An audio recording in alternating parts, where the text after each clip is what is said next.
Hey everybody, I'm Dave with Growing the Home Garden. Today I thought I'd show you my peppers and my sweet potatoes and tell you a little bit about them and kind of what my growing strategy is for this year. So let's go take a look at those peppers and sweet potatoes and take a look.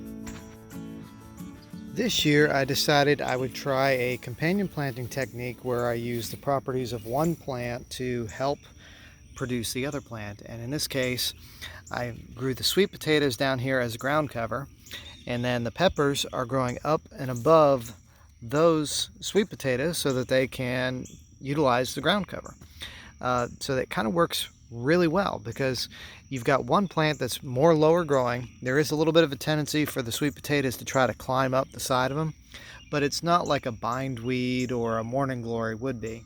They stay a little bit more low to the ground, and all I really have to do is tuck them in from time to time to the garden bed.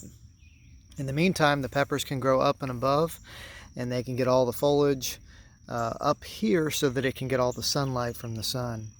And it just works really well because they're using different nutrients to produce different things at different times. I mean, here our goal is to produce tubers that we can harvest later.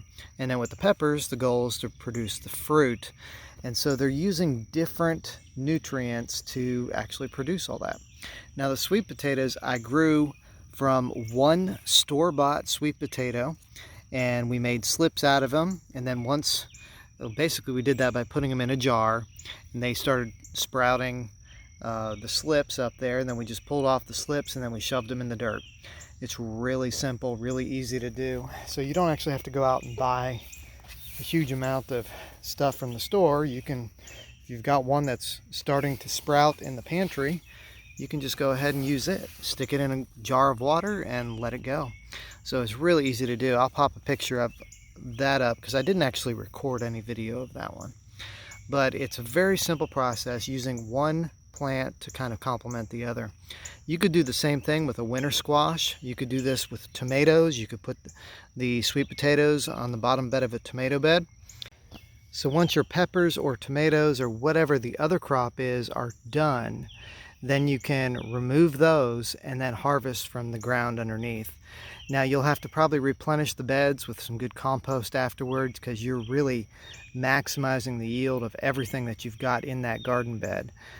So you'll definitely want to replenish it with good compost, some nutrients.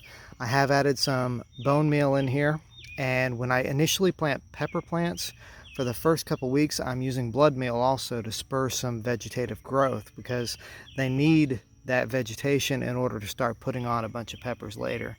And eventually I stopped that after probably the first month of doing that. I'll quit the blood meal at all, and then I'll just let it start producing here. You can see here getting some pretty good sized peppers starting. Now one thing about peppers, I've seen a lot of people posting on social media, Facebook and other places, that they're concerned because they have like an orange bell pepper or a red bell pepper, but it's not that color, it's green. Well, what always happens is it turns that color as it ripens. So when you've got a green pepper, it is pretty much always just an underripe pepper. So if you want to get the maximum value of goodness out of those things with nutrients and everything, you leave it on as long as you can until it is ripe. And that's usually when those colors change.